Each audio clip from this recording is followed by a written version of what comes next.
बिस्मिल्लाहिर्रहमानिर्रहीम, अस्सलाम वालेकुम एंड गुड मॉर्निंग। मैं हूं समर अब्बास, आपको अपने चैनल पर खुशामदीद कहूँगा। नाज़रीन, सियासत में फिर से बड़ी गर्मा गर्मी बढ़ गई है और कल जो DGISPR की प्रेस कॉन्फ्रेंस थी उसके बाद कुछ नई चीज़ें, नए रास्ते खुले हैं, उन पर मैं आपके जो है गोशगुजार करूँगा आगे चल के अपनी राय। फिर जनाब काशिफ अब्बासी साहब का प्रोग्राम कल ऑफ एयर क्यों कर दिया गया, क्या हुआ ऐसा? और हुकूमत के हवाले से मैं आपको बताऊंगा जनाब कि हुकूमत का जनाब एक बड़ी उन्हें टेंशन पड़ गई है। जो सुप्रीम कोर्ट ऑफ पाकिस्तान में लाइव नशर की जाती है कार्रवाई, उस पर हुकूमत को बड़ी परेशानी पड़ गई है। फिर एक और मामला यह है कि चूँकि 9 मई करीब आ रही है, 9 मई पे तरीके साथ पूरे मुल्क पे एहतजाजी मुजाहरे का ऐलान कर रखा है रैलीज निकालने का, तो दफ़ा 144 फिर लगना शुरू हो गई है। तो ये बड़ा हैरान कुन फैक्ट है जनाब कि जब जब तरीके साहब कोई प्रोटेस्ट प्लान करती है दफ़ा 144 लग जाती है। लॉ एंड ऑर्डर की सूरत हाल वो ख़तरात और थ्रेट्स जो है वो आना शुरू हो जाती है। तो फिर इस्लामाबाद के अंदर वफाकी दारुल हुकूमत के अंदर दफ़ा 144 नाफिज कर दी गई है। फिर जनाब बात होगी बुशरा बीबी के हवाले से। आज एक बहुत ही अहम फैसला आना है, वो फैसला क्या है उस वाले से आपसे डिटेल शेयर करेंगे। और जनाब वज़ीर दिफा ख्वाजा आसिफ साहब ने कल को बड़ी इंपॉर्टेंट बातें की हैं, उस पर भी मैं आऊँगा। और ख्वाजा साहब ने पहली बार लिखा हुआ बयान में पढ़ते हुए देखा और उस पर भी मैं बात होगी। और एक और ख़त सामने आ गया जनाब, एक और ख़त सामने आ गया है। ये ख़त भी एक चीफ जस्टिस को ही लिखा गया है। ख़त में क्या है माजरा, आपको इस वाले से भी आगाह करेंगे। लेकिन उससे पहले आपसे रिक्वेस्ट है कि आपने अब तक अगर चैनल को सब्सक्राइब नहीं किया हुआ, चैनल को सब्सक्राइब कर लें, वीडियो पसंद है तो लाइक और शेयर करें और बेल आइकन प्रेस करना ना भूलें। तो जनाब शेर अफजल मरवत की कहानी बाय द वे रह गई है। शेर अफजल मरवत के खिलाफ साजिश किसने की है, ये बहुत इंपॉर्टेंट मैटर है। इस वाले से भी मैं तफसीलात आपके साथ शेयर करूँगा, बल्कि शेर अफजल मरवत से ही शुरू कर लेते हैं। शेर अफजल मरवत जिसने खैबर पख्तूनख्वा के अंदर सोई हुई पाकिस्तान तहरीक इंसाफ को जगाया, अब माजरा ये हुआ जनाब के पार्टी के अंदर कुछ लोग शेर अफजल मरवत के पीछे पड़ गए। वजह शेर अफजल मरवत की मकबूलियत और उसका ब्लंट होना। अच्छा, इसमें अब कहानी जो खान साहब के सामने बेची गई है तहरीक इंसाफ के कुछ रहनुमाओं की जाने से, मैं वो कहानी आपको बताऊँ। वो कहानी है क्या जो मुझे पता चली है।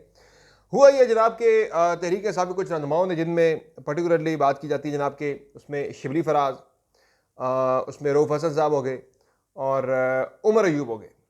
ये लोग काफ़ी ज़्यादा मुतहरक रहे हैं पिछले कुछ अरसे से शेर अफजल मरवत के ख़िलाफ़। अब ये हुआ जनाब कि खान साहब को कहानी जाके ये बेची गई है और इसमें ये बताया जा रहा है जनाब के कुछ लोगों ने जाके, ये नज़ारा ऑब्वियसली शिबली फराज और बाकी लोग हैं जाके खान साहब से रेगुलरली मिलते हैं। उन लोगों ने खान साहब को कहानी बेची जनाब के हमें सऊदी सफ़ीर का ये पैगाम है। ये बड़ी इंपॉर्टेंट चीज़ है जो मैं ख़बर आपको दे रहा हूँ। खान साहब को ये कहानी बेची गई है कि सऊदी सफ़ीर ने हमें ये बताया है कि जनाब यानी कि इसमें रिपोर्ट ये है, इतला ये है कि सऊदी सफ़ीर ने शिबली फराज को रब्ता करके बताया और फिर वो खान साहब तक पैगाम पहुंचा जनाब के सऊदी सफ़ीर ने ये पैगाम भेजा कि अगर शेर अफजल मरवत को ये पब्लिक अकाउंट्स कमेटी का चेयरमैन बनाया तो हम फिर इस चीज़ पे बड़े, ये हमारे लिए ना वो बड़ा हम नाराज़ हो जाएंगे। यानी उन्होंने बड़ा शिकवा किया, भाई ये काम नहीं होना चाहिए, अगर आप इसे लगाएंगे तो फिर हम आपसे, हमारी कुटी है। तो ये ख़बर खान साहब को जो है वो बताई गई। अब बात वो मैंने कल भी की थी जनाब कि इमरान खान साहब जेल में हैं, जेल में ही इज़ कंपेल्ड टू बिलीव, जो भी उन्हें कहा जाता है, पार्टी की क़यादत जाके जो उनसे मिलती है, जो बात करती है, वो खान साहब उस चीज़ को मान लेते हैं। और एक छोटा सा मसला ये है भी कि खान साहब के मामले में कि लास्ट कम फर्स्ट सर्व, कि जो सबसे आखिर में बंदा बात करता है वो प्रिवेल कर जाता है। और इस पे मैं आपको बताता भी हूँ जनाब कि ये जो स्पीकर खैबर पख्तूनख्वा, मेरे को बुराई नहीं कर रहा, मैं आपको एक हकीकत बता रहा हूँ कि किसी बंदे के मिजाज में ऐसा होता है, शख्सियत में होता है ऐसा, कि ये जो स्पीकर खैबर पख्तूनख्वा का फैसला हुआ, उसमें पहले जाके मिले असद कैसर खान साहब से। उन्होंने कहा जी कि मेरे भाई का राइट बनता है आकिबुल्ला का। तो खान साहब ने कहा जी ठीक है, आकिबुल्ला होगा स्पीकर। फिर जनाब जाके मिले खान साहब से जो साबिक स्पीकर थे मुश्ताक गनी साहब, भाई कि खान साहब मेरा राइट बनता है, मैंने बड़ी कुर्बानियाँ दी हैं। खान साहब ने ऐलान कर दिया भाई मुश्ताक गनी हो गया। आपने देखा होगा, ये खबरें उठा के आप देखें कि पहले आकिबुल्ला का ऐलान हुआ, फिर मुश्ताक गनी का ऐलान हुआ और फिर आखिर में जाके मिले खान साहब से बाबर सलीम सवाती। और उसके 2 दिन बाद स्पीकर का इलेक्शन आ गया तो खान साहब बाबर सलीम सवाती ने अपने लिए बात की भाई कि मेरा नाम आना चाहिए। तो उनके बारे में जब रिक्वेस्ट की गई, सिफारिश की गई जनाब, तो खान साहब ने कहा जी ठीक है जी, आप बाबर सलीम सवाती को बना दें।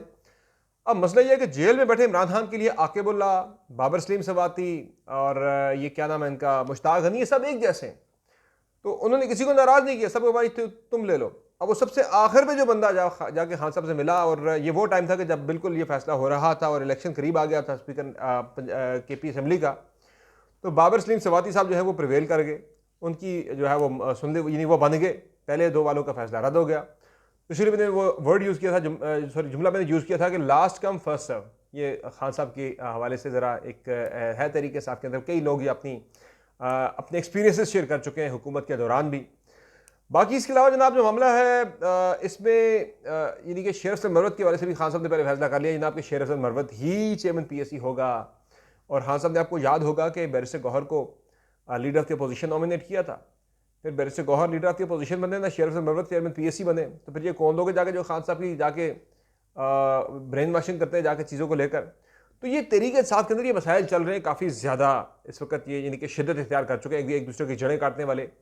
तो ये बात मैं अक्सर पहले भी कर चुका हूँ, मैं आज दोबारा से दोहरा देता हूँ कि तहरीक इंसाफ की जो मौजूदा क़यादत, बाय दस्तयाब जो क़यादत है, उसके बारे में मैं इतना कहूँगा जनाब कि ये इनका काम जो बनता है, इनकी जिम्मेदारी तो बनती थी जनाब कि अपने कायद इमरान खान के हाथ मजबूत करते, लेकिन ये इतने यानी कि एक दूसरे के खिलाफ हुए कि ये एक दूसरे को गिराने में लगे हुए, बजाय से कि अपने पार्टी कायद के हाथ मजबूत करते, तो ये उन्हें मजबूत नहीं बल्कि कमज़ोरी कर रहे हैं। बाकी जनाब कल काशिफ बासी साहब का प्रोग्राम अचानक ऑफ एयर हो गया और इसके पीछे कॉन्टेक्स्ट है पूरा। एक DG ISPR ने जो प्रेस कॉन्फ्रेंस की, उस प्रेस कॉन्फ्रेंस का कल ज़रा पोस्टमार्टम किया काशिफ बासी साहब ने, और एक सवाल जो है वो बड़ा उनकी तरफ से बड़ा वैलिड क्वेश्चन था कि जी जब बात होती है जनाब कि किसी के घर पे अटैक नहीं होना चाहिए, ये गलत है, ये वो सारा, तो कहा भाई फिर PTI के लोगों के घरों पे भी अटैक हुए हैं, वो भी फिर गलत है। फिर उन्होंने इस तरफ भी इशारा दिया काशिफ बासी ने जनाब के, जब आप कहते हैं जनाब के जब अगर कोई जुडिशल कमीशन बनता है तो तहकीकात जो है वो 2014 के धरने से शुरू होगी, तो उसमें ने कहा जी फिर ये भी सामने आने चाहिए हक़ाइक़ कि 2014 के धरने के पीछे कौन था। और ये बात किसी से ढकी छुपी नहीं है कि उस वक़्त के DG ISI ज़हीरुल इस्लाम अब्बासी का और उस वक़्त के आर्मी चीफ जनरल राहील शरीफ का एक रोल था इसके अंदर। जब तभी तो खान साहब कहा करते थे कि अंपायर की उंगली खड़ी हो जाएगी, तो वो एक मामला, एक गेम तो थी उसमें। तो वो उन्होंने जब ये सवाल उठाया भाई कि आप खुद इन चीज़ों में मुलव्वस थे, तो आज आप कैसे कह रहे हैं जनाब के तब से तहकीकात आपकी शुरू होंगी।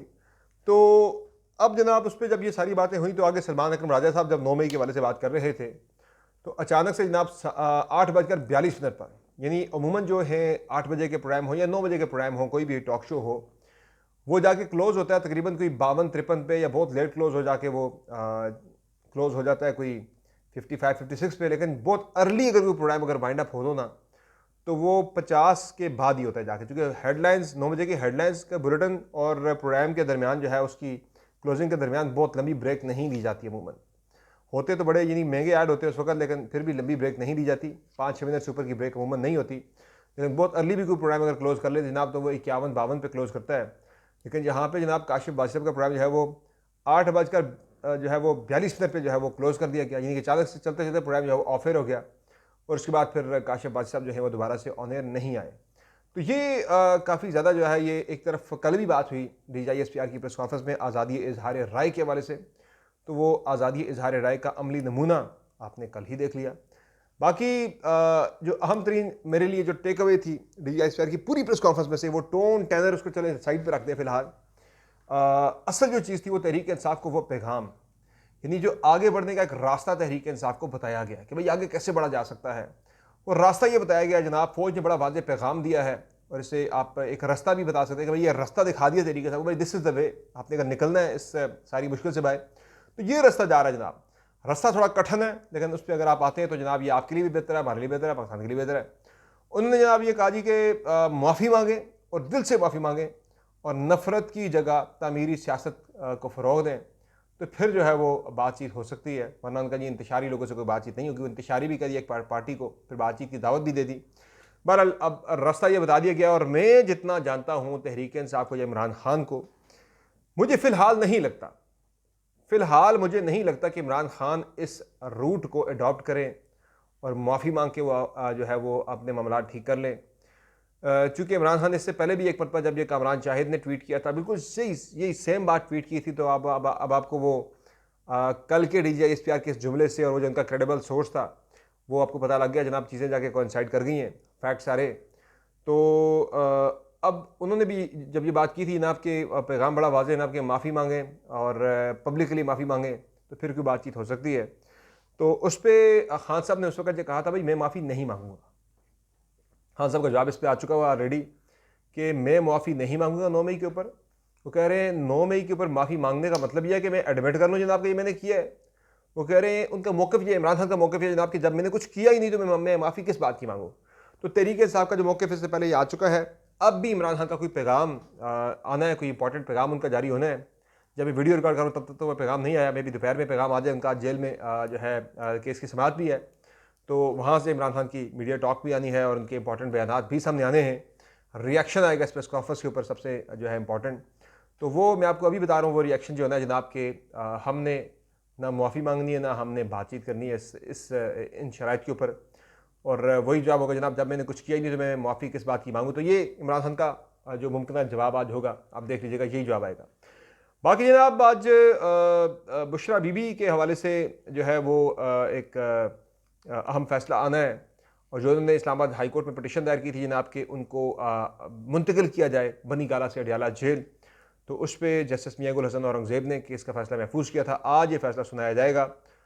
इस पर जेल हुकाम ने ये पोजीशन ली थी जनाब के जेल में जगह भी कम है और सिक्योरिटी के खदशात भी है, तो इसलिए वो बनी गाला में ही रहे। तहम ये जो है आज फैसला आ जाएगा। मुझे लग रहा है कि अडियाला जेल में मुंतकिली के हवाले से बुशरा बीबी की जो है वो बात सुन ली जाएगी, उनके हक़ में फ़ैसला शायद आ जाए। बाकी अच्छा, ये अजीब फैसला कि हक़ में आके भी जेल जाना है, यानी कि ये सूरत हाल आप देखें कि कितनी पेचीदा सूरत हाल बन चुकी है तरीके साहब के लिए कि बुशरा बीबी के हक़ में फ़ैसला आता है तो हक़ में फ़ैसला आके एक बंदे ने, पटिशनर ने, जेल जाना है। ये बड़ी अजीब सूरत हाल है। बाकी 9 मई के हवाले से तहरीक साहब ने एक लंबा चौड़ा प्रोग्राम जो है वो तरतीब दे रखा है और प्रोटेस्ट होंगे, पूरे मुल्क के अंदर रैलीज़ होंगी। यानी कि कॉन्स्टिट्यूंसीज़ की अगर हम बात करें तो MPA के लेवल तक भी जो कॉन्स्टिट्यूंसी वहाँ भी एहतियाज होंगे, लेकिन उस पर हुकूमत ने सख्ती करना शुरू कर दी अभी से।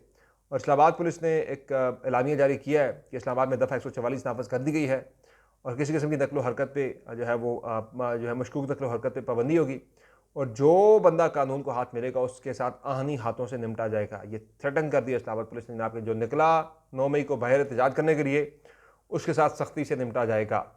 पूरे मुल्क के अंदर पुलिस का रवैया, पुलिस की रवैश यही होगी कि तरीके साहब के लोग जो है वो 9 मई को बाहर ना निकलें। फिर इसके अलावा जनाब एक और जो खबर है वो है इम्पॉर्टेंट मामला ये है कि ये जो क्या कहते हैं इसको, लाइव स्ट्रीमिंग जो हो रही है सुप्रीम कोर्ट ऑफ पाकिस्तान की समाअत, उस पर हुकूमत को ज़रा काफ़ी ज़्यादा अब खटकने लगा ये मामला। मैं काजी फाइज़ ईसा साहब के हवाले से जो है उनके बहुत सारे फैसलों से मैं सख्त उनसे इख्तलाफ करता हूँ। बहुत सारे केसेस में उनके रवैये से मेरा सख्त इख्तलाफ है। ज़ाहिर है मैं पाकिस्तानी हूँ और वो एक सीनियर अहदेदार हैं, उनके फ़ैसलों से इख्तलाफ या उनके फ़ैसलों से जो है इत्तफ़ाक़ करना मेरा बुनियादी राइट है। मैं इख्तलाफ कर सकता हूँ उनके किसी फ़ैसले से भी, उनके फ़ैसले पब्लिक प्रॉपर्टी हैं। तो उन्होंने एक फ़ैसला बड़ा अच्छा किया है, I would really very appreciate, मैं इसको बहुत ज़्यादा अप्रिशिएट करना चाहूँगा कि चीफ जस्टिस ने सबसे अच्छा काम यह किया जनाब कि उन्होंने सुप्रीम कोर्ट ऑफ पाकिस्तान की कार्रवाई को बराह रास्त नशर करने का जो काम किया, ये बहुत अच्छा काम किया। दो इसमें भी कुछ लोग कहते हैं जनाब कि सेलेक्टिव होता है कभी कभार के, कुछ ऐसे मामला जो हैं कुछ उनको जो है वो नहीं दिखाया जाता, लेकिन जो ये 6 जजेस के ख़त के मामले पर जो प्रोसीडिंग लाइव आ रही है, दिस इज़ वेरी इंपॉर्टेंट। और इस पर हालांकि ख़ुद चीफ जस्टिस की बड़ी ट्रोलिंग होती है, काजी फाइज़ साहब की बड़ी ट्रोलिंग होती है। कल भी जब जिस तरह से वो क्लिप बड़ा वायरल हुआ कि जब जस्टिस अतर मिनल्ला ने जब कोई गुफ्तगू की जनाब कि हमने 76 सालों से बड़ी गलतियाँ की हैं, हमने की गलतियाँ, हमें एतराफ़ करना पड़ेगा, हम झूठ पे पर्दा नहीं डाल सकते, सच से जो है वो आंखें नहीं चुरा सकते। तो चीफ जस्टिस साहब ने फ़ौरन से उन्हें वो बोल पड़े। और कई जगहों पे जब मुदाखलत की बात होती है अदालत के अंदर तो चीफ जस्टिस फ़ौरन से खुद मुदाखलत करते हुए वो कहते हैं भाई कि नहीं ऐसा कुछ नहीं है, आगे बढ़ें आगे बढ़ें। तो वो डिफेंसिव भी होते हैं, तो उस पर उनकी ट्रोलिंग हालांकि काफ़ी ज़्यादा हुई है, लेकिन फिर भी ये लाइव प्रोसीडिंग का आना काफ़ी मैं से अप्रिशिएट करूँगा, बड़ा अच्छा फैसला है। लेकिन हुकूमत को जनाब ये फैसला बुरा लगने लग गया है क्योंकि हुकूमत ज़ाहिर एग्जेक्टिव को रिप्रेजेंट करती है, एग्जेक्टिव ही बेसिकली गवर्नमेंट है, तो इस केस पे मुदाखलत ही एग्जेक्टिव की मुदाखलत का मामला है। और बाकी भी बड़ी इंपॉर्टेंट चीज़ें जो हैं वो सामने आ रही हैं। ट्विटर पाकिस्तान में बंद है, उसके बावजूद जो है ये क्लिप सबसे ज़्यादा वायरल हो रहे हैं, तो उस पर काफ़ी ज़्यादा हुकूमत को ज़रा तकलीफ़ है, हुकूमत या उसके मेहरबान जो भी हैं, तो उस पर जो है हुकूमत अब ये कहने लगी भाई कि ये लाइव प्रोसीडिंग नहीं करनी चाहिए, टेलीकास्ट ये होना चाहिए वो होना चाहिए। तो बहरहाल ये अच्छा इकदाम है जो वो कर रहे हैं। तो मुझे फिक्र यह है कि ना कोई आने वाले दिनों में यूट्यूब बंद ना कर दी जाए पाकिस्तान के अंदर, क्योंकि यूट्यूब के ज़रिए ये बराह रास्त नशर होती है सुप्रीम कोर्ट के चैनल पर, कहीं यूट्यूब भी बंद ना कर दी जाए पाकिस्तान के अंदर ट्विटर के बाद। बाकी ख्वाजा आसिफ साहब ने कल एक दो बड़ी इंपॉर्टेंट बातें की हैं और उन्होंने एक तो PSC के बारे से जो ऊपर बात में कर रहा था शेर हसन मरवत के बारे से कि अब वो वकास अकरम को दे दी गई है, लेकिन उस पर अभी भी हतमी फ़ैसला होना है। और ख्वाजा आसिफ साहब ने कल एक बड़ी इंपॉर्टेंट बात की, उन्होंने कहा जी कि पीएससी की चेयरमैनशिप जो है वो अपोजिशन को देने के वाले से हम पाबंद नहीं है, तो हम वो 2-3 नाम दे दें, पैनल एक भेज दें, हम उनमें से किसी एक नाम का इंतखाब कर लेंगे। तो ये मुझे वकास अकरम का नाम भी थोड़ा सा ज़रा ख़तरे में लग रहा है, चूँकि वकास अकरम, शेख वकास अकरम जो है वो एक बड़ा दबंग आदमी है, और and he knows the parliamentary business very well. और ये पीटीआई के लिए और बड़ी अच्छी खबर हो सकती है, नून लीग के लिए और पीपल्स पार्टी के लिए, जो हुकूमत में बैठे लोग, उनके लिए शेख वकास अकरम का आना एक बड़ी थ्रेटनिंग किस्म की चीज़ हो सकती है, उनके लिए बड़ी यानी बुरी खबर है। तो बाद में तो पछताएंगे जनाब किसी शेर से मरवत को ही दिलवा देते। तो शेख वकास अकरम का आना जो है वो भी नून लीग को बड़ी तकलीफ में वो मुब्तला है जनाब। तो अब वो ख्वाजा आसिफ ने ये कहा जनाब कि पैनल भेज दें 2-3 नामों का, हम उनसे किसी एक को फाइनलाइज कर लेंगे और ये भी हमारी चॉइस होगी किसको देते हैं। बाकी मोहसिन अख्तर गियानी साहब इस्लामाबाद हाई कोर्ट के को जज हैं, जिन्होंने अपने खिलाफ चलने वाली सोशल मीडिया मुहिम के हवाले से एक ख़त लिखा है chief justice Islamabad high court को, और उसमें उन्होंने ये मुतालबा किया जनाब कि इस ख़त के ऊपर भी तहकीकात होनी चाहिए, जो मेरे खिलाफ सोशल मीडिया पर मेरी किरदार कुशी की गई। तो इससे पहले बाबर सत्तार साहब की किरदार कुशी करने के हवाले से सोशल मीडिया पर जो मुहिम थी उस पर तो बेंच बन गया है और तौहीन अदालत की कार्रवाई की जा रही है। तो मोहसिन अख्तर गियानी साहब वाला केस भी लगता है क्लब करके उसके साथ जो परपेट्रेटर्स हैं जिन्होंने ये कैंपेन चलाई इन जजेस के खिलाफ, उनके खिलाफ कार्रवाई हो सकती है। होती है या नहीं होती ये तो वक्त बताएगा, लेकिन फिलहाल प्रोसीडिंग जो है वो इनिशिएट हो जाएंगी। तो ये आज की खबरें जनाब, अगली वीडियो में फिर मुलाकात होगी, इजाज़त दीजिए, अल्लाह हाफ़िज़।